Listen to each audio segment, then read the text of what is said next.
I long for a forever network that isn't afraid to go the distance, preferably without data caps. Yes. That was a personal ad from Connect Humanity and their Get Fiber Laid campaign for Valentine's Day. If you missed it, it was hilarious. I thought that was your personal Valentine's Day message, and then I realized what you were talking about. So thank you, Chris. I was getting a little concerned about you at the beginning of this show.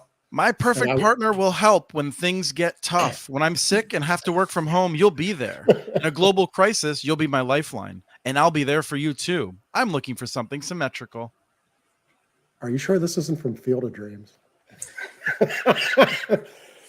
This is highly recommended. We have the chat. We have the link in the chat. Connect Humanity did a wonderful service with some humor on Valentine's Day when some of us were at Net Inclusion. Welcome. It's time for Connect This. And we have swapped out Travis's head for Shayna England. Welcome back to the show. Thanks so much for having me back. I'm not even going to pretend or try to take Phil Travis's shoes, but I have a black t-shirt on, so we're at least that far. I understand. Yes, and I was doing that as well. Travis got pulled away at the last second. He was planning to be here, but cannot. We look forward to him joining us on the next go round. Doug Dawson, welcome back. Yes, and I do not have a black shirt on today, but that's because I got an email from Kim not to do that. So, Do you have any black tie-dyed shirts? I do. They're black with things on the black background with very light gray Grateful Dead pictures. Excellent. So maybe I'll on the next Grateful Dead on them. Doug, I would have never guessed. I mean, who knew you like Grateful Dead? Yeah, I know. Shocking. So Doug Dawson with CCG. I actually didn't say Shayna's with the California Community Foundation, but has been doing a ton of work building strategies for connecting the Los Angeles County area as well as California more significantly because people recognize the great work she's doing and keep asking for her advice everywhere else. Doug, consultant extraordinaire, Pots and Pans by CCG, and Kim McKinley wearing red today. Looking good. How you doing? Red, it's Valentine's Day week. And I mean, if we're like our Valentine is broadband, then I'm here for it. Let's go. Kim, what's the big deal up in UTOPIA Fiber territory? Any big news? There is some big news and we're going to announce it, but I guess I'll drop it here. The Utah Education Telehealth Network awards came in. And it looks like Utopia is getting our first 400 gig circuit that UTN is requesting. So I think that is huge news. And it just shows the need for bandwidth and the growth that schools are using internet for. I think it's from when the people on the show were in school, I think it's a little bit different of how much bandwidth is used today. So it'll be interesting to see what in 5 years we're seeing. Yeah, I think they had voice circuits for me. When I was in school, and that was it. I'm Chris Mitchell. Yes, go ahead. You're Chris Mitchell. I was going to say, Self-Reliance. just 3 or 4 years ago, we had a national goal to get schools 1 gigabit. All the schools I know, that is not nearly enough bandwidth. So. Right.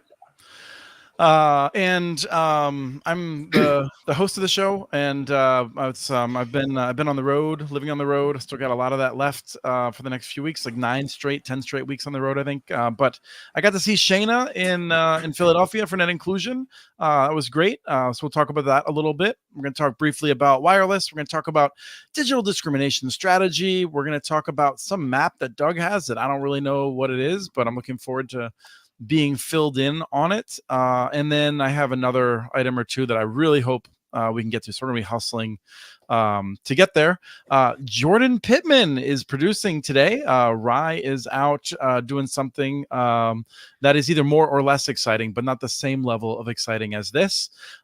So Jordan, welcome to the show. And we have a first question. Ruben asks, how many strands does 400 gig use? And I suspect it's 1. Yeah. Right? Yeah. But I like that Ruben knows a guy who might test it out in Maine, just in case we need it. Right. Make sure it's not 387. And that's, I mean, Doug, I don't know, Kim, if you know this also. What is the largest commercial link right now? I thought 400 is about the most. Are there any 800 or terabyte? There's actually several 1 terabyte gigs, but connections, but all the big guys nationwide, Zayo, Lumen, they're building the 400 gigs. That's the newest affordable laser. The stuff above that's not affordable. So yeah. Right. My video is still kinky. Sorry, we're still trying to figure it out. I got to build a whole new computer, I think, to get rid of this issue. Let's move on to T-Mobile Uplink. So I just put this in there just to remind people that 5G is the future. But while Kim's setting up a 400 gigabit link on fiber, T-Mobile is bragging about 345 megabits in an uplink using sub 6 gigahertz spectrum. And I don't want to, I think it's cool and it's good and everything, but it's a reminder that for all the people out there talking about how 5G is the future, like commercially available, like cutting edge stuff, more than 1,000 times faster on fiber than on wireless. So, Doug, you know more about this than I do. I was just being snarky. You actually know a thing or two about it. Well, first, to put it in context, most people are getting between 20 and 35 megabits upload on their cell phone. And so that's the normal speed that's available to you. But 5 years ago, when they announced 5G, they said it's not only going to be gigabit, but it's going to be symmetrical gigabit. That was a little bit of an exaggeration. These tests of the very fast speeds, they're not going to make these readily available to the public, because if you did this on your cell phone, the way it works, it's going to grab all the channels on your phone.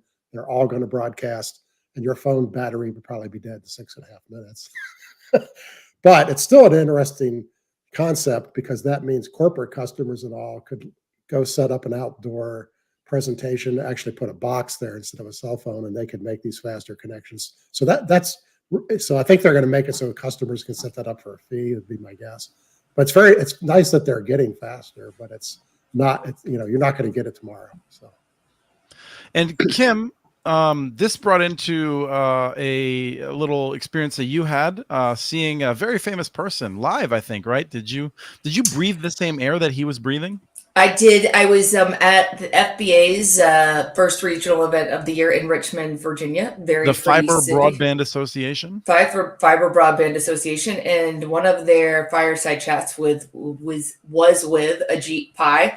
A couple observations. I actually thought Ajit Pai came off incredibly sincere and humble when he was on stage, which I don't think I was expecting. A lot more authentic. But one of the statements that he made, which I found was very interesting, is that he said on stage that fiber is the only future, and no matter what he said when he was at the FCC. So it was just an interesting statement. And since he was at the FCC, things have changed. We did have, some of the COVID pandemic happened during his tenure, but since then it is interesting that he has publicly come out and changed his mind, which we all do at times. We all do, so I have to give him credit. Do you honestly think he changed his mind? I assume that's just a nice way of saying that, much like likely Obama in 2008, he knew that gay marriage is something that we should have been not getting in the way of, but he just recognized it wasn't palatable to say it. People at the FCC presumably know that it is a wiser investment to do fiber when you can than wireless in many cases, and yet they feel like they have to pretend that that's not the case. I wish Travis was here, because he just spit all over 6 gigahertz. We need Travis is going to call in from whatever he's doing right now. He's going to call in just to yell at Chris. Because if we recall, at the end of the last show, he said Ajit Pai is my man. Remember that? Mm-hmm. So now he's got to take it back. No, he's solidified it. The other. So I'm curious, Kim. Do you think that he really believed technology neutral is the way to go, or was it just part of the game he was playing? Personally, I think it's a little bit of both. I think you have to play the politics of what the FCC is, and then I think that it's a different time. It really is a different time than when he started at the FCC. So, but I think that it's a little bit of both. I can't say that he was lying. I can't say he was completely honest. I think it's like everything else. You're doing the best you can with the resources you can, is what I came out of that fireside chat. Generous, Believing. very generous. Maybe I'm too nice, Chris. Maybe I'm too nice. Maybe it's Shayna's very Valentine's honest. week. Let's see what Shayna has to say. Oh, and by the way, You're we don't so Shayna, we don't maintain a clean tag, but we try to keep it fairly clean. I will minimize the F-bombs then as much as possible. And you know me well enough to know it might not be entirely possible. Yep. I mean, I think, Kim, that's so nice. I think also to assume that a very smart person who was theoretically sincere before and is now being sincere now just learned the information that he needed. I don't think he just learned it. I don't think he just learned it. I think at the end of his tenure at the FCC, I absolutely believe he knew fiber was the future. And he was saying technology agnostic. I'm talking like in the earlier days, like when he was first appointed. Maybe. We've given the man enough time as it is. Let's move on to the next agenda item. I want to ask Shayna about what's happening next with the amazing the federal funds account at the CPUC, the California Public Utilities Commission, where we have a historic number of municipal fiber networks waiting to find out if they will get funding from the state of California. I have been telling people that we would be learning in April-ish, what the awards would be. But now I'm hearing that I was probably too optimistic. You were so optimistic, and no, we will hear the latest that we've heard. And again, this has not been announced. It's only been in response to some queries. Some of the projects that we're working with have sent in questions saying, like, seems like we're getting close. Do you have questions for us? Is there anything we need to be prepared for coming theoretically in mid-March? And to some of those queries, they have gotten answers that say, oh, no, our new date is June 20th. And they're doing it. So it's actually, there's a statutory requirement. They have 6 months to consider the applications and the objections and to go back and forth and make these decisions and announce them. And basically what they did was they decided that 6 months started at a date, at a point in the process 3 months later than originally. So originally they said the whole thing was going to be 6 months. Applications deadline was September 30th. So 6 months from September 30th is roughly March 30th. And now they're saying that the 6 months starts at the end of the objections period, which was December 20th. So now they're saying June 20th. It'd be interesting to see. I don't think there's another benchmark that they can push it to. So I think June 20th is by statute. They're either going to have to ask for a statutory extension or it's going to be June 20th. Okay. Doug? Yes, it's just the miracle of government math. So yes, 6 months equals 9 months. We all know this. So yeah. I mean, I think the bigger issue around it, I think there's kind of two other more interesting bigger issues happening around it. One is kind of, as you know, AT&T actually applied for more money from that project than is allocated to the whole program, and they did so in a series of kind of completely indefensible projects. So for example, in the city of LA, there isn't an AT&T project in the city of LA. There are 4, which would make sense. And you might have in your head that like, oh, well, there's one in the northern part and there's one in the southern part and there's one in the eastern part. And these are like, coherent projects that you can actually evaluate in some way. No, they didn't do that. They have 4 projects where they took roughly 6 block areas, some of them overlapping, some of them right next to each other in different parts. So at least on one project, they have 2 6-block areas that are 50 miles apart from each other in LA County. And that's what they did across the state. So my guess is to follow Kim's Valentine's Day week lead of generosity. I think it would actually be defensible for the PUC to say, we got hundreds of these wackadoodle AT&T applications that actually take quite a bit of time, likely, to unravel and unpack what's in there. And so I think that's part of what's happening. But it'll be, I think they've actually given the PUC a gift because that's as good as reason as any to give money to an actual coherent, defensible municipal project over some crazy. Is there any rationale behind why they did the AT&T? Like, I think so. So- I think they filed in the middle of every other possible project. Is one of the things they did. Is my guess. oh, In some cases they did, but in some cases, so the other thing that the PUC in all of its wisdom did in the FFA rulemaking was they were pressured. Initially, they had a very strong kind of equity rules in there. So in the rubric, it said, I can't remember the exact numbers. The total rubric is 120 points you get on these, and like 25 of them, something like that, was for does this project serve disadvantaged communities? And that was it.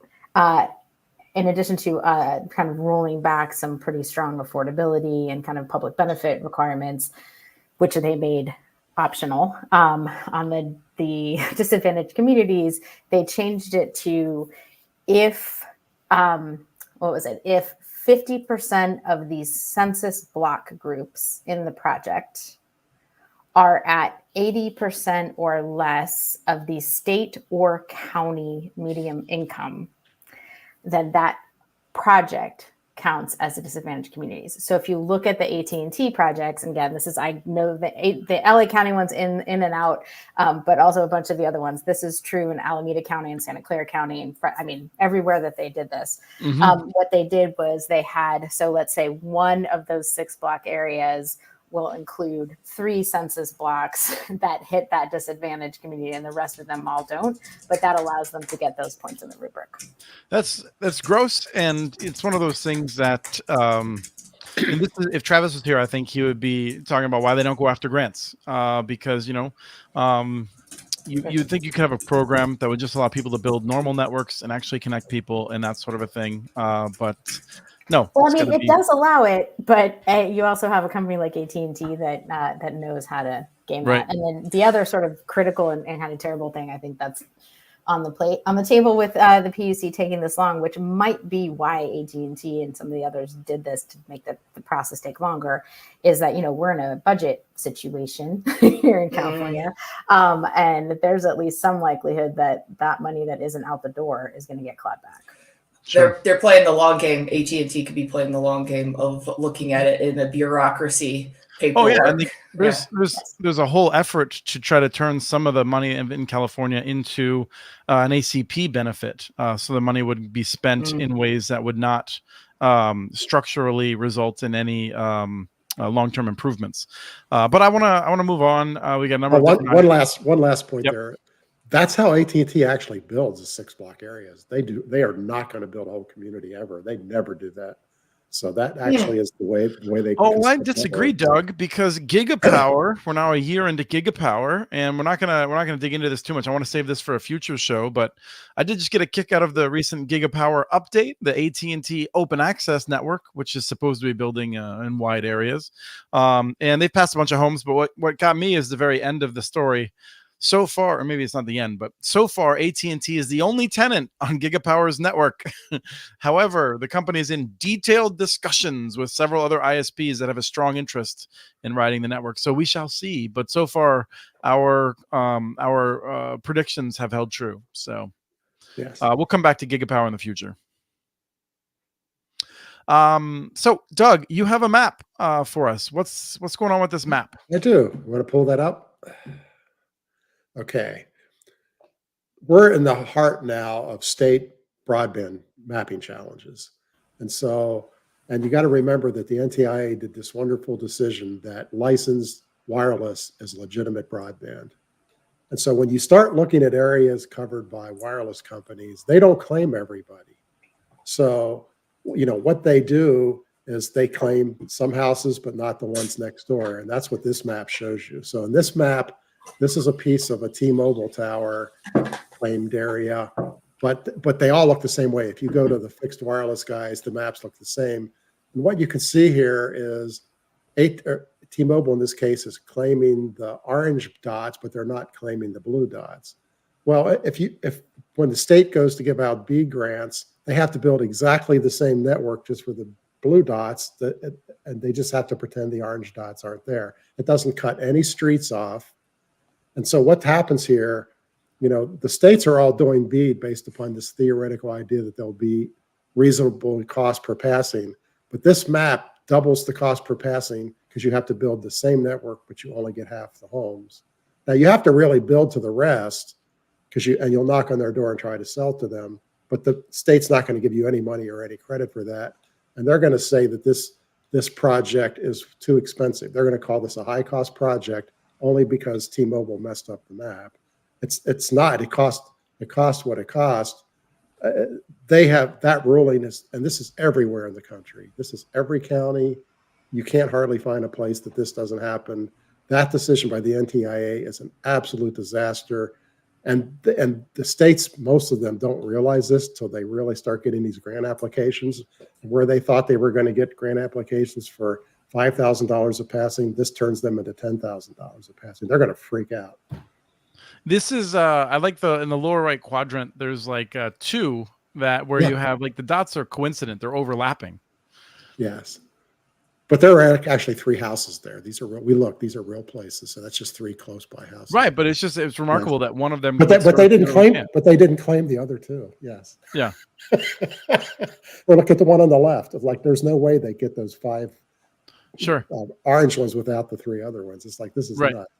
And fixed wireless maps are just like this too. It's going to be a disaster. BEAD is going to be a disaster from a whole lot of reasons, but this one is going to really cause a problem. So. This is where we need Travis on the show because he loves BEAD and he thinks it's going to go to every good use. I wish in this case, it's going to fund the blue dots.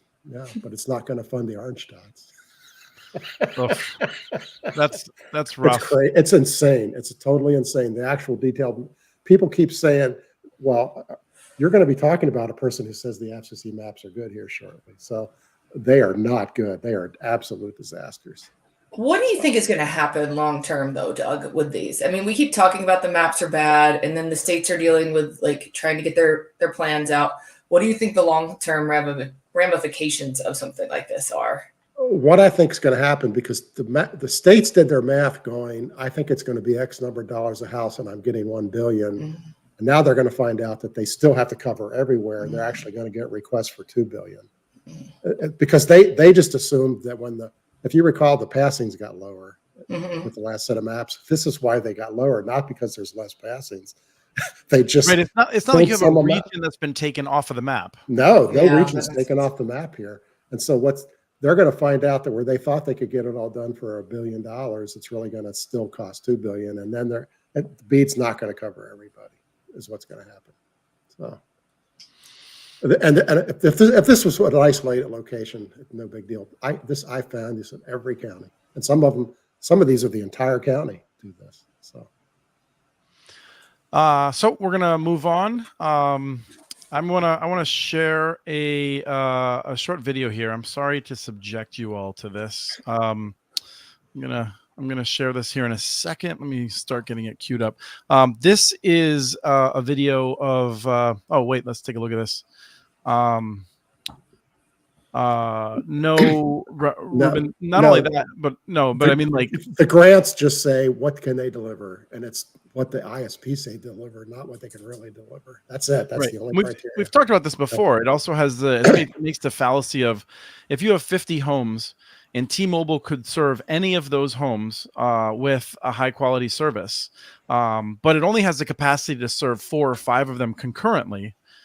All 50 homes are considered to be served because of the amateurishness of the policymakers, and I would say the FCC in particular, for failing to develop a way of dealing with these scenarios. Because this is not a new problem, right? Like it's been obvious for years that we're going to get to this point, and the FCC has chosen to just not prepare for it, and so no one had a good plan of how to deal with it, and I don't think the states have even yet realized that that's an issue in many cases. Ruben, keep it up. You almost got him to get to a rant, so keep trying. Oh, I don't think it's going to be an issue today. He's working on it, working up to it. I think the rant is going to come before the video. I don't even think he's going to get to play the video before the rant comes. So Net Inclusion, National Digital Inclusion Alliance. They have their event. Last year, it was 800 people in San Antonio, and it was huge. Nobody could believe it was that big. This year, it was in Philadelphia, and it was 1,300 people, which was a lot of people, many of whom are doing work in their communities to try to make sure that people are well connected. I do feel like I have to say it was supposed to be in Chattanooga for a variety of reasons. They decided to move it, perhaps not a variety of reasons, but they decided to move it, and it ended up in Philadelphia, where Comcast was the big hometown sponsor. Comcast, who has had its butt kicked in Chattanooga. Chattanooga, a city that has done more for digital equity than probably any other city. Anyway, many of us were saddened to see that, but it was a wonderful event. And at the event, the first keynote on the first lunch day, Jessica Rosenworcel took, I don't even know if you call them softball pitches, but very gentle questions in front of an audience. And I wanted to share, I actually want to share a bunch of them, but I only want to subject you to one of them because you didn't come here to watch videos of other things. So I want to play this and then we will share. But this is about the ACP running dry. I think it's about a minute or so, and then we'll come back. So I'm going to go to present, share screen. I think we're going to be muting people here as we do it.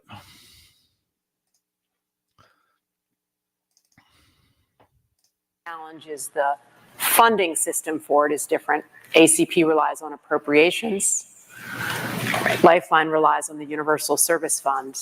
And to take ACP, which has been so successful with its 23 million households, and move it into the Universal Service Fund would lead to a really substantial increase on everyone's bills in this country for at least phone service, possibly broadband, and that's not sustainable either. Right. So what we need, two things: a short-term movement to make sure ACP gets funded, we continue, and a long-term effort to talk about the sustainability of these programs because digital equity depends on it. Which we have a session on here at Net Inclusion. So there you have it. We need a short-term renewal of ACP in order to develop a plan for a long-term solution. The chair of the Federal Communications Commission, 3 years after getting money for short-term so we can have a long-term solution to this problem, says that what we need is more short-term money so someone else can develop a long-term vision for how to solve this issue. My head is exploding. Would you like to, can you tell us how you really feel, Chris? I just want to know how you really feel about this topic. Are you implying that she should have already gotten the long-term solution? I just wonder what you mean by that. So. I mean, I would understand if she had spent the last 3 years filling a docket, developing strategies, sending out people with plans, working Congress. She's from Congress. Like, she doesn't know anything about telecom in the real world. She knows DC and Congress. Like, this is her thing. And no, she didn't do those things. She sat there hoping that someone else would solve it. Or I don't know, that the planet would get hit by an asteroid or something and it wouldn't be her issue. But no, it's really remarkable. The lack of planning. I mean, her message to people in the room was literally, write your senators. What? Are you kidding me? This goes into something I heard last week, was that, like, from somebody in the industry who said ACP is dead. Nobody in DC did the back work. They focused on everything else but this. Even though everybody's putting a lot of efforts to get more money into it, that it's basically dead in the water, and it's a lot of hoopla on top right now, from what I'm hearing, and I'm seeing some nods. So I mean, maybe that is what others are hearing as well. Yeah, there have been a whole lot of people in the House. A lot of people in the House in the last week are signing on to that bill because they want to say they were for it. They're not going to pass it. It's not going to pass. ACP is done. Done. Yeah. And Shayna, you want to share what you had said before? Like, let's assume we get an extension. What's the question we should be asking if we were to get an extension? Then what? Right. This is the thing. Like, I was I was waiting actually, Chris, for you to drop the first F-bomb, and I'm gonna not do it now, but I want to, because that was my impression of that whole effing conference. Was like amazing, wonderful people. I met amazing, wonderful people. So many people doing so much extraordinary work. However, if that's where the movement is situated, we are screwed because that is there has not been the work to do. Even if we had come to some sort of agreement that like we need a permanent ACP allocation or that extending ACP for 2 more years is important or whatever. It's not like we didn't know this was coming. And now we should be writing to our Senate. What? It's insane. But then even aside from that, the question is, let's say there's a miracle and somehow like industry decides they're going to put all their weight on getting ACP funded instead of say this like massive tax cut that they're probably going to get instead on deferred on immediate never mind. We don't accelerated depreciation. Thank you. Which is a lot more money for them. So they're going to put their eggs in that basket and not in like using their political capital on ACP. But let's just say that they decided to do that because they are in fact the like decent digital equity champions they say they are. And we get it. And we get the $7 billion and that somehow funds ACP through the end of this year. Then what? Then what? What happens then? Are we doing this again? What? Then what? Right. But her observation that this is not affordable in the Lifeline is just wrong, because let's start with what we talked about last time, which is maybe we drop cell phones out of it and just actually do home broadband. Then you only need about a monthly fee of $2 on everyone's broadband bill, and this is paid for. That's affordable. Oh, but this is my favorite part. So this is not something that has been shared publicly, but my understanding is from people that actually meet with her and her staff about this, they have concerns about raising people's broadband bills. Of course, because they don't want to be. People are used to their bills staying the same year after year. Their bills, they don't go up on a periodic basis for no good reason, and so we should not raise their bills for a very good reason. Now, this is the same group of people who have an ungodly tax on telephone bills right now. It's a 30% tax on the telephone bill. It's huge.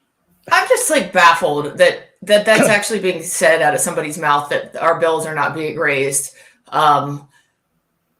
Okay, I might be retracting of what I said about people at the FCC now, guys. I mean, that's just an absurdity to say that. I mean, that is what this industry is based on, is just raising your bill for no apparent reason and not even understanding what the line item on the bill is that it's getting raised for, right? It doesn't even make sense.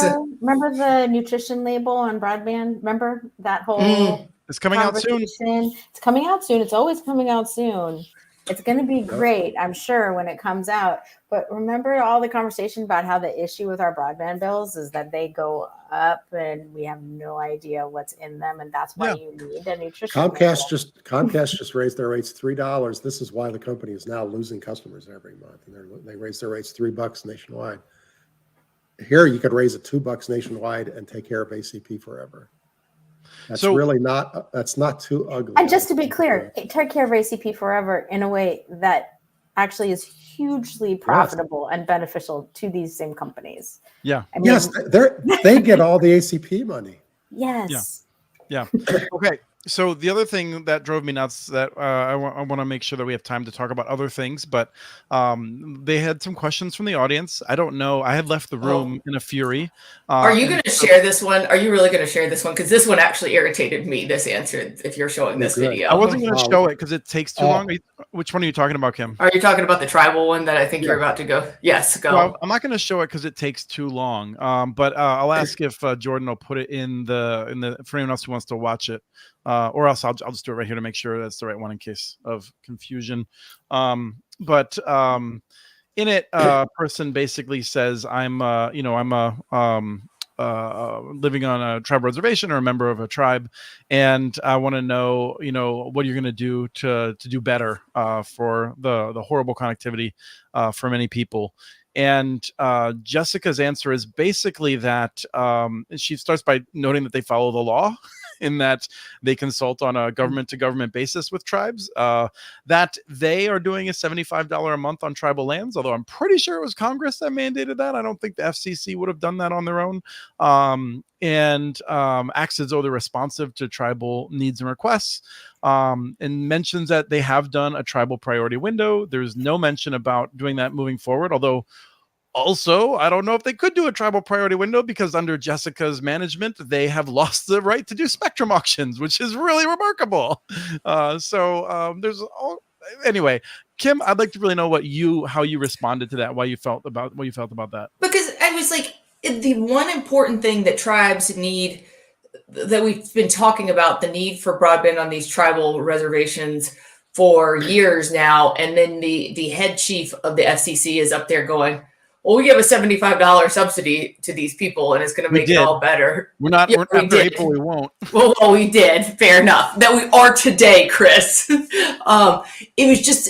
It was the most political non-answer I've ever heard in my life. It was just like, this is a very important topic, but I don't know how to answer this, so I'm going to answer it with whatever word soup that comes out of my mouth right now. And yes, Ruben, this is my first rant. This is my first rant. She said, Kim doesn't watch a lot of politics, or she would have heard other bad. So. Just to start that answer, what Jessica says is the first people on the land should not be the last people to be connected.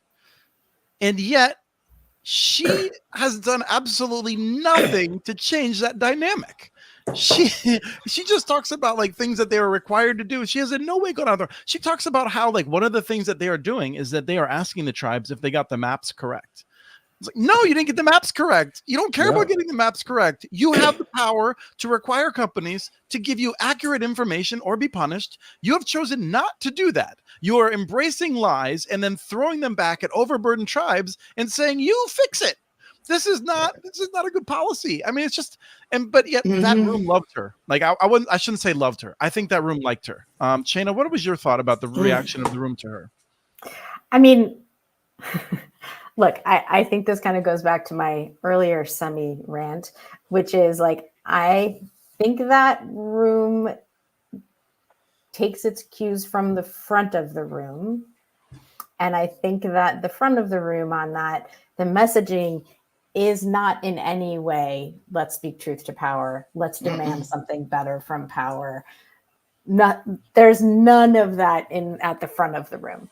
And so I think that the room was responsive to what was happening on stage, which was a thank you for being here. Thank you for all of your work. Here are some very easy questions that when you answer them badly, I'm just going to be like, yeah, and move along. So I think that room responded as it was instructed to respond from the front of the room.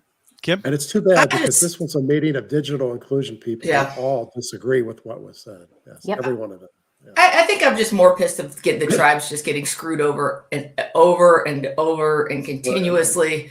And it's just like it's from not even Jessica Rosenworcel, but it's some consultants, it's the vendors. Everybody sees this money thing and they're trying to really take advantage of tribes or not take care of them at all. And it really just irritates me when this should be a focus of where some of this money is really going and to actually deliver quality broadband to those tribal nations.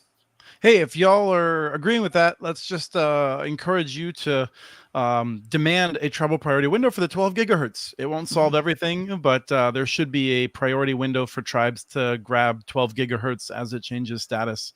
But I did want to add one other thing, which is that in the defense of the people in the front of the room, one of the things that I know and has been brought back to my attention multiple times is that if you do anything to suggest that Jessica is not the dear leader, an amazing person, she will get you. She sends people after her. This is where she excels on the Hill. And this is where like I'm just like giving up on getting anything through, like anything that Jessica ever does again, because I'm pretty sure that if she's taken notice of me, it has not been in a nice way. Jessica does not tolerate anyone asking her hard questions or suggesting that she's not doing the right thing. She takes it personally. She gets angry. She gets even. That's my understanding. There was a number of people. Hold on a second, Doug. I'll just finish this off. there was a number of people who, when I was like, this room should be furious with Jessica, and I just had a couple of tweets about it, and a number of people came up to me, more people than liked the tweet. Whatever, I'm not trying to troll for this, but like, there was a lot of people who were like, I liked what you said, I agree with it, I cannot be seen agreeing with that or I will be in trouble. So like, that is the attitude. And Angela is right. And everyone at NDIA is right. If they want to get a single small thing through the FCC in the next year, they have to make Jessica look awesome. Doug. I'm just wondering if your door's locked right now because I'm a little worried about you. But that shows great leadership. I mean, the thing is, that's the conversations that we have to stop right now. We have to have like collaborative conversations, but we're having ego-driven conversations, and it's the wrong conversations to be had. We need to really focus on the topics. Excuse me, I will curse. Who gives a shit about your ego? Let's work at actually connecting people. Yeah, but we've had agencies with terrible leaders for many years. It's part of DC. I mean, it happens many administrations. So yeah, Chris, I totally hear that. Here's what should happen then at the front of that room. If you know that you can't have her at the front of the room and have an actual conversation about what's happening, then do not fucking have her at the front of the room. Yeah. No, I am with you on that. I'm with you on that. Yeah. But, and I do want to say, like, I mean, I think, first of all, I think net inclusion serves an important purpose. I think, there are, I have a lot of agreement with Shana regarding strategy and things like that. I don't want this to be, people to get the wrong impression. I think net inclusion was inspiring. It was a great place to see people that are dedicated to getting this work done. But I also think we need to, and we had a panel in which we addressed some of this stuff. Shana was on it. Joshua Edmonds joined us. We had two wonderful folks from Chattanooga, and I have a recording of that. I'm going to try and improve the audio and then share it because I thought it was an important conversation. But I think we do need to ask some hard questions of each other in this space to make sure that we are on path to meet our goals, and not just that we are doing what is convenient in terms of saying we're not going to piss off Comcast because I can't have my organization missing out on this grant, and without knowing that, okay, you can make that determination, but then you are not going to do your job. You cannot hit digital equity if you are going to set the agenda that Comcast delivers. But anyway, I will say this, on, Angela has a very hard job, and I adore Angela, and I think she's doing some amazing things in this industry. But she has a really hard job. She's trying to solve a problem, but she's not part of a broadband provider, right? So she has to work with all angles to make sure that her mission can be accomplished. So I give kudos to her because she has to play the game in a big way to make sure that all parties are working together to actually get inclusion to happen. So, I mean, I totally get it. And I agree. I don't want to ever come across not appreciating what NDIA has done. I didn't get to go to this year's conference, but I went to last year's. And there is a lot of inspiring people and a lot of people who are trying to get things done in a very hard way. And I give kudos to all those people who are doing that. It is a very hard job. That I work in the broadband field. I still don't want their job. Yep. So while we're talking about digital discrimination, this brings up where, Shana and I have some disagreements. And this is where I disagree more with possibly NDIA and others. I've raised this in other ways, but a quick summary would be that Congress told the Federal Communications Commission it had to do something about digital discrimination, what some people have called redlining.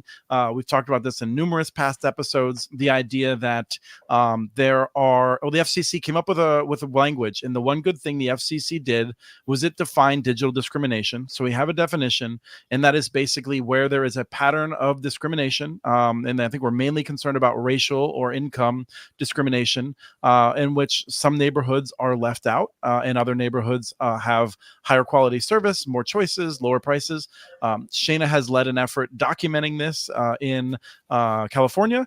People have questioned that, at which point people came back with more and more data points and showed, no, it's really a thing that low-income neighborhoods pay more, have fewer choices, and get lower services.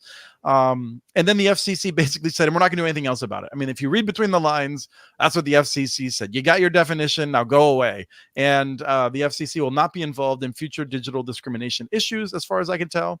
I have been concerned, and I'm almost done, just to be clear, to put my perspective quickly.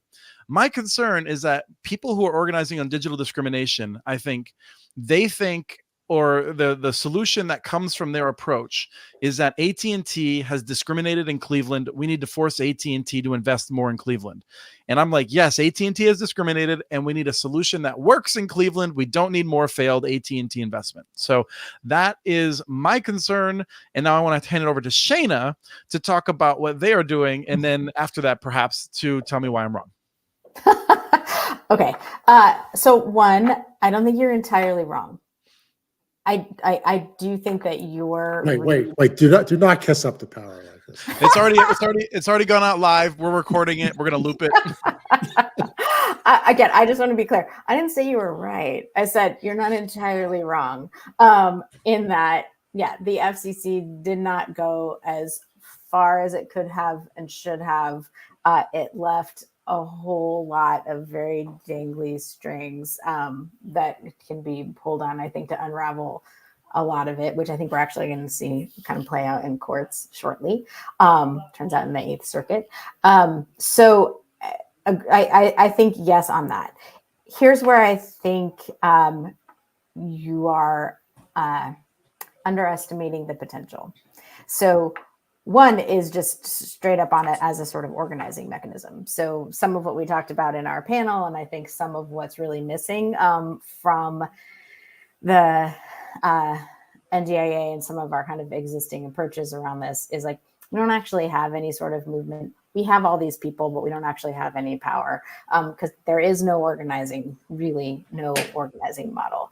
And it is basically impossible to organize around this sort of like big esoteric, like I would love to organize with you, Chris, on 12 gigahertz. You know how next to impossible that's going to be because nobody knows what the fuck that is. And so like not possible. But when you have something that is digital discrimination, we all know it's happening. We're seeing it on the ground. It is in our lived experience. That makes it a much better organizing mechanism. And the borrowing of that disparate impact language, when you do actually start organizing in equity communities, the disparate impact versus just intent, actually people do understand that and do know that that's meaningful because they've seen it and they've worked it on housing and education and other things. And so taking it just as an opportunity to actually start to do better, more, I think, coherent organizing, it is a gift. But then in terms of what you can actually do with it, so we now have the city of LA is in the process of adopting that language as a city of LA definition. The city of LA has a Department of Human Rights and a human rights ordinance and a bunch of enforcement mechanisms there that include everything from the city can't do business with companies that are found to be violating that human rights ordinance to actual sort of cash fines or cash awards to people and actually community groups. So there's area. So there's a bunch of things you can do in LA. Real things that you can do in LA with that definition. And we would not have been able to pass that definition if we didn't get it from the FCC. And now we also are moving at the state. And that's where things get really interesting is if we can get this bill passed through the California legislature to adopt that same disparate impact standard, then that has implications for things like, let's go back to the federal funding account, right? The state can't violate its own digital discrimination language. So if and when it comes out, we're on BEAD, how the state decides to take what leeway NTI gave it in the wrong direction on equity, it's violating its own rule at some point, and having that rule actually provides an avenue. So it doesn't just apply to sort of public; it also applies to private. Sorry, it also applies to public. But then on the private side, you know, California also is a single.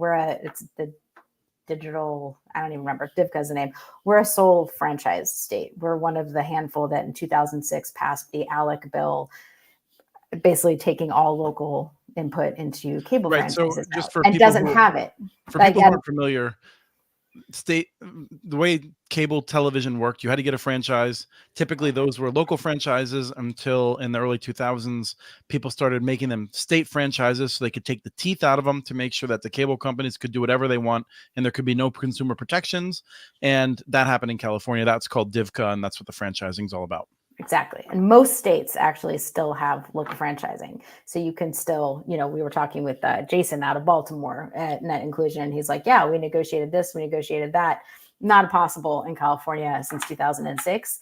The California franchise policy also has nothing about equal access. So there's no way to do any build out requirement. It has nothing about anti-discrimination, and it has there's nothing in there around the kind of consumer standards. And so for the state to adopt that definition, and again, the only way that we could possibly even be having this conversation at the state level is because the FCC did that. Well, and also because it's a bunch of avenues to actually address it. And before we let's talk, Doug, let's hold on, talk. Doug, just one second. The other thing to note is that the people in the front of the room at NDIA are also the ones, like, I don't want to say the FCC did that, right? I mean, I think we all know that the FCC never would have done that absent people like Angela up there arguing and with it. All of us on the ground. I mean, right. I did, turned it, all of our kind of the coalition work that we did, preparing them on the ground, like doing the organizing of saying, like, part of how we get screwed is because we don't have a voice in regulatory processes at the state or at the federal level. It wasn't just the folks. I would say a lot of the folks who were engaged in winning that fight were not in that room at all at NDIA. Certainly not part of it. Okay, Doug. Now let's talk practically what it means, because I want to go back to your Cleveland example. I don't think that we'll ever be able to come and say, AT&T, you have to build fiber and more networks. They will simply never do it. They'll tie it up in court. However, when LA adopts that, they can stop Charter from giving the cheapest rates to the richest neighborhoods. So there is a real they can absolutely fine them to the point where it's not worth their while to do that. I mean, what Charter's doing there is so unconscionable. It's unbelievable. And so literally you pay 30, 40% more if you're in a street that's poor, and it's block by block. I mean, this is not like north and east. It's that specific. I think they have the same software that they use to get as much money out of you as possible for airline tickets. Doug, I don't want to rain on your parade, but I'm afraid that Charter has some secret data they cannot show anyone, but it says that you're wrong. Well, I'm sure they do, and they'll never be able to show it to us. But yes, that's proprietary. Trust us. That's a quote. The point. Is there a secret handshake to get this data that we don't know about? Like, yes. Yeah, it involves having $100,000 in your palm. The city of LA will be able to fine them to the point where they just go ahead and give everybody the same rate. Now everyone will have a high rate, but at least it'll be the same rate. I mean, I do also, Chris, I think that is true, but I think that we sell ourselves short if we think about the limits of what we can do with this to can you or can't you get AT&T to do something different when it comes to build out, right? I mean, I think we can certainly try. I think that there is a lot that's happening that at the state level. I think there's a lot that's happening in some of these networks. I think this is actually a way. So, for example, we want to get funding from some of these kind of municipal pots of money to what's needed, Bureau of Street Landing or, Department of Water and Power or whatever, to actually like build these fiber programs. That's necessary backbone for some of these things. And when you can point to you have to do this because if you don't, you're violating your own digital discrimination ordinance. That helps quite a bit. And I think you can see, like, we just saw a $2 billion settlement in the state of California over disparate impact on education. That's all tied back to essentially digital divide. So I don't disagree. It's used in other places and I don't quite effectively. I don't oppose what you're doing. I think I would consider I have some hesitations. And the biggest one is not that I don't think it'll work in California. My bigger concern is that someone in Oklahoma City is like, yes, we're going to focus on this digital discrimination ordinance. And there, I would say if it's part of a broader strategy, then yes.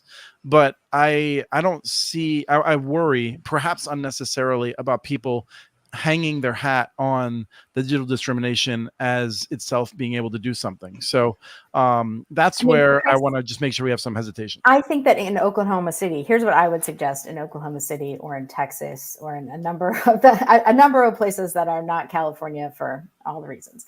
I would say their ability to make the digital discrimination work have teeth is going to be limited.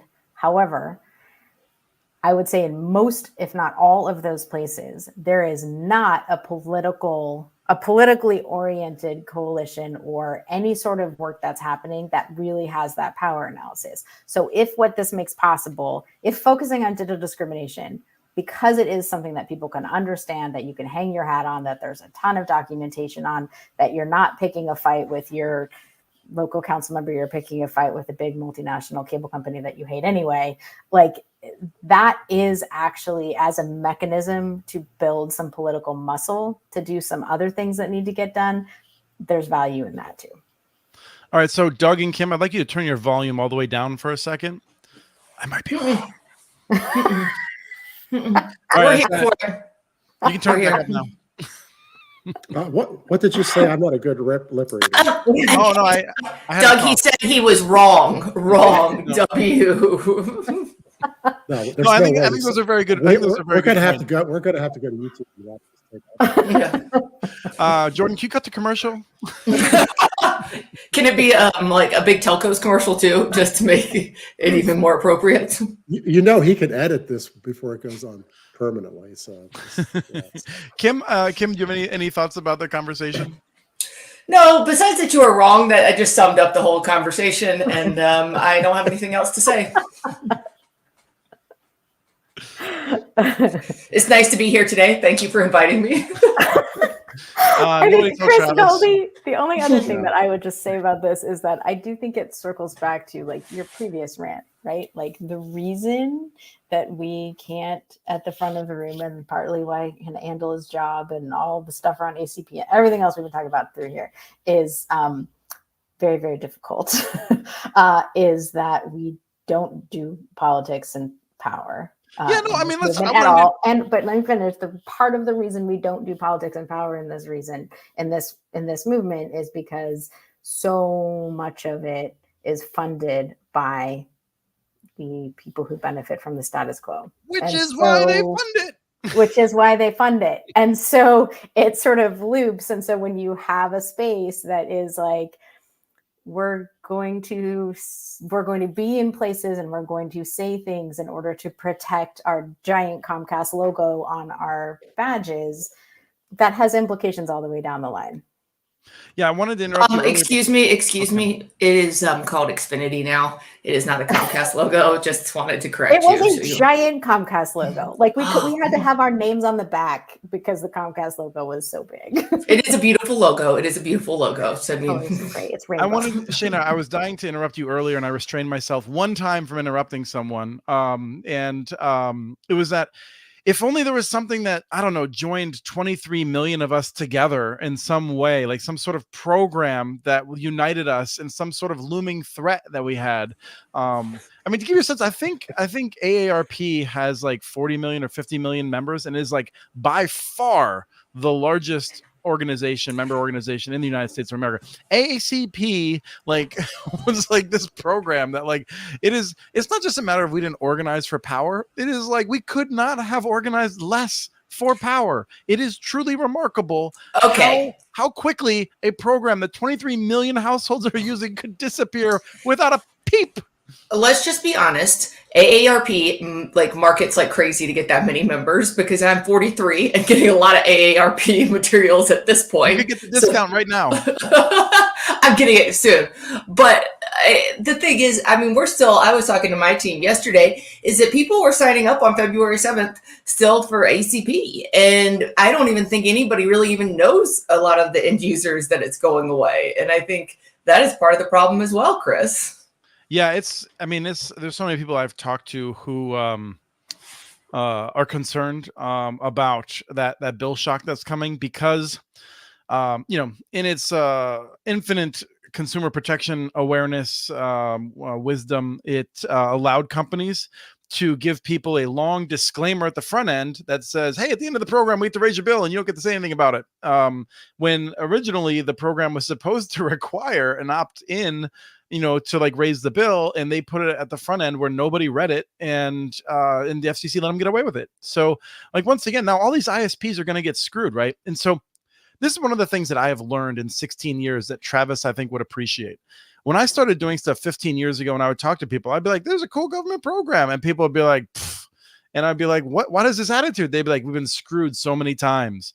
And here we are again with ISPs who like built these networks. Many of them have long-term commitments. CTC, working with Boys Fort up in Minnesota with the reservation, they're poised to lose most of their customers on this network that they've been building out because it's expensive in a rural area to have super high quality network, and the ACP was helping pay for it. It's going away. And although Jessica thinks that it's too bad, she's powerless to do anything about it. And so like, you have people that are going to be pissed off. The ISPs are pissed off, and like, maybe there's more money, but like, there's so much bad blood, and like, any future program is going to be that much harder to try and get people signed up for again. It's just really amazing how much of this is unnecessary self-owning. I have to give you another thing to make you mad then. I'm done. NTIA is leaning towards making ISPs give the discount even without getting reimbursed for it if you want to win a big grant. Well, I wish them luck. That's what they're telling states they should put in their plans. Yeah, these are rural plans, and they already don't work, and now that's just one more reason that I want to see billboards that Shayna's a marketing person, so Shayna, laugh hilariously at this and then tell me how to do it better. I want people to understand via a billboard, apparently, that that Republicans have decided that we should have fewer rural homes with broadband because they don't want to use taxpayer dollars to subsidize the cost for low income people.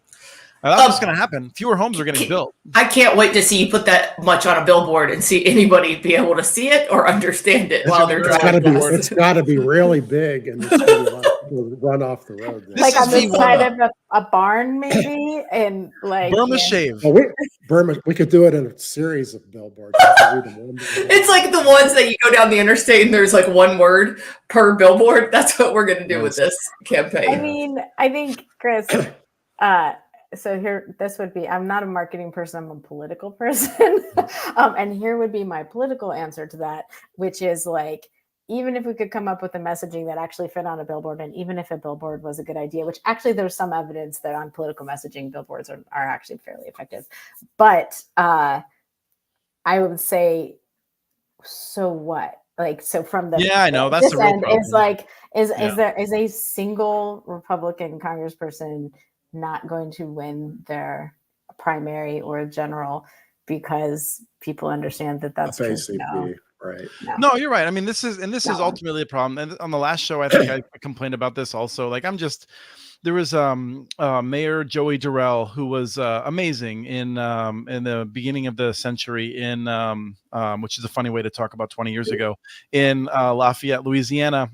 So this is a campaign for a municipal broadband system. It was the fight of the aughts. And so this conservative city, one of the top 10 most conservative cities in the United States of America, wants to build its own municipal fiber system because they had some of the worst service from Cox and Bell South. And Bell South and Cox were like, you don't need it. You're dumb. You don't need better service. You should pay a lot to us. Cox actually raised rates like 5 times in 2 years at one point or something like that. It was amazing. And so there's this big fight back and forth. And Joey Durrell is this guy who he and I probably disagree on just about everything except for like the importance of like local ownership and things, and also like treating each other well, even if we disagree. And so he did this thing in which he fought back. And so he became well known, and I got to know him, and we were having a meeting one time, and we were talking about, this was like right when Trump was getting popular, and I was sort of curious what he was thinking about it. And he was saying that one of the things that drove him nuts was meeting people who, when they woke up out of bed that morning, they knew what their opinion was going to be on everything. It wouldn't be shaped by any facts or evidence. And that's ultimately what we deal with. And I think we deal with it far more with Trump supporters than opposition. But there's a lot of people who are just they're not willing to do their own thinking. They're just going to follow a podcast or some message, and it's really hard. And so, I think people who haven't changed their mind in a while really need to get at it. I mean, I just changed my mind today. I just changed my mind. You've brainwashed Ruben. I'm pretty sure of it. Yeah, like, I mean, those people, Ezra and Ruben, those follow a podcast. We need to be scared of them. You're like a little spicy taco over there, Mr. Mitchell, today. Like, you're just ready for it. Oh, I miss Travis. We have another topic. I really I'm not going to take that personally in any way. No, I mean, we wanted to have you here when we thought Travis was coming. I want to talk about this building retrofit program, but I really feel like I'm curious about Travis's thoughts. Let's talk about it a little bit here, and we'll come back to it and visit it in the next show. So there's a state, and I was so excited when I learned about this. This is one of the things I learned at Net Inclusion. There's a state that is considering using some of the funds it has available for apartment buildings to help them retrofit, where a building would be like, this is how much it'll cost, and they'll get bids for it, and then they would pay to wire every unit, or in some cases perhaps just Wi-Fi, but the goal would be to wire every unit. And they were asking, should the public, the entity that they're doing this, should there be a requirement that there be some number of strands of fiber that are then owned by the public, public entity that they could use in the future to make sure that the building is not, just monopolized by that company that does that wiring. So this should not only should they have internal wiring that is independent, but should they also have fiber coming out of the building to a close point at somewhere. And I was just curious, and I don't know, Kim or Shana, if you have any thoughts on it, but I'm sure Doug would. So we can start with Doug. Well, in my mind, if the government 100% pays for something, they have every right to claim a piece of it for the government. Mm-hmm. It's that simple. Now, if they only pay for 10% of it, they probably don't. So, but if they're going to pay to wire an apartment building, they could say, I'm giving it, ISPA comes in, wins the award to win it. He gets to serve it, but I'm going to have some of those fibers in case for other reasons. And so, of course. But what's the excess capacity? Every 100% grant comes with that kind of extra. And that's just, if you take the money, that's part of it. I think it's absolutely fair. Yep. Doug, every 100% grant except for the federal funding account grants. Well, they're different because, you're in California. You people are insane. So there you go. I mean, Shana, come back anytime. You're getting all the love here at Connect This. Oh, today. Shana can dish it out and she can take it. I spent 10 years in Berkeley. I spent 10 years in Berkeley. I can say this with a straight face. You'd spent 10 years at Berkeley? I'm so shocked by your attire. I know. I assume that was after your stint with the Professional Football League. Yes, that was after. That's when they grew. I mean, look, I think it's a great idea.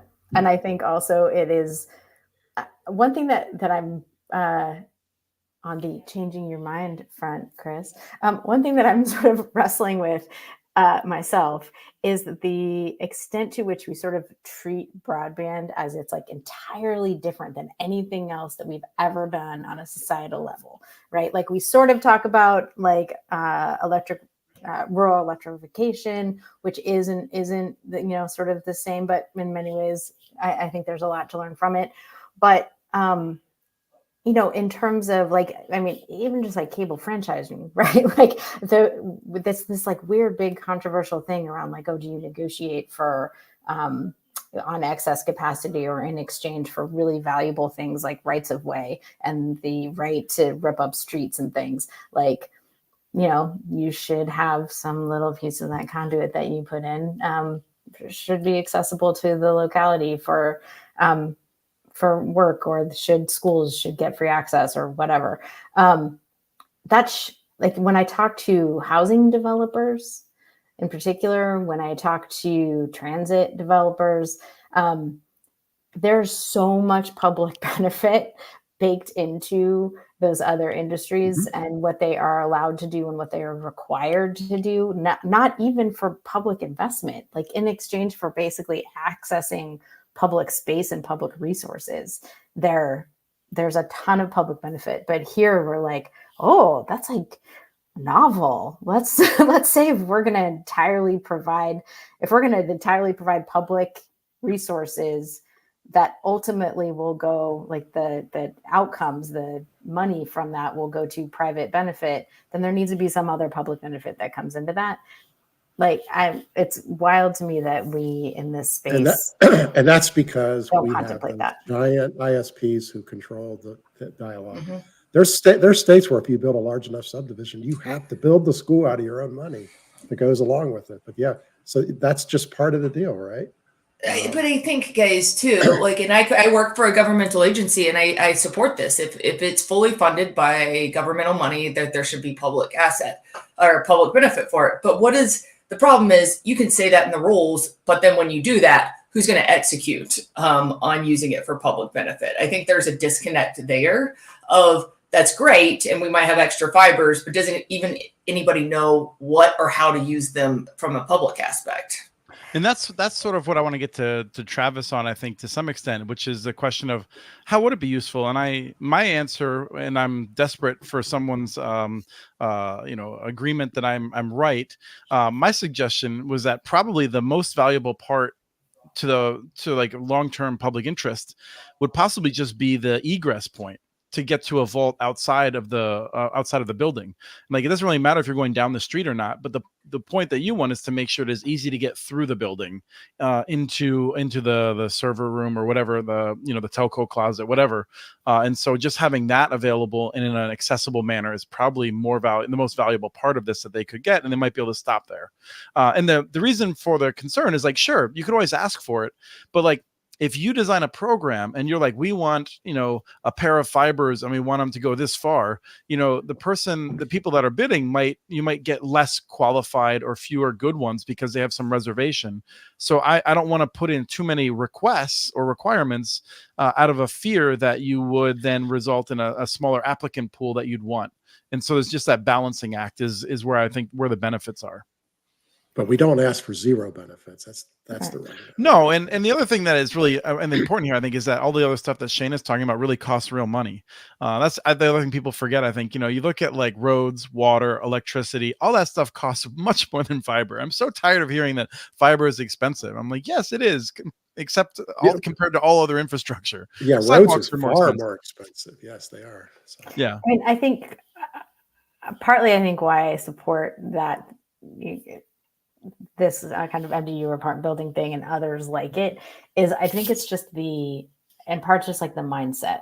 Like, I was having a conversation with an unnamed, I will keep them unnamed, ISP that we fight with, and I think we're trying to be friendlier. And a long conversation about public-private partnerships and how we should be supporting more of those and whatever. And then we get into the weeds of like, what do you mean by a public-private partnership? Because yeah, totally.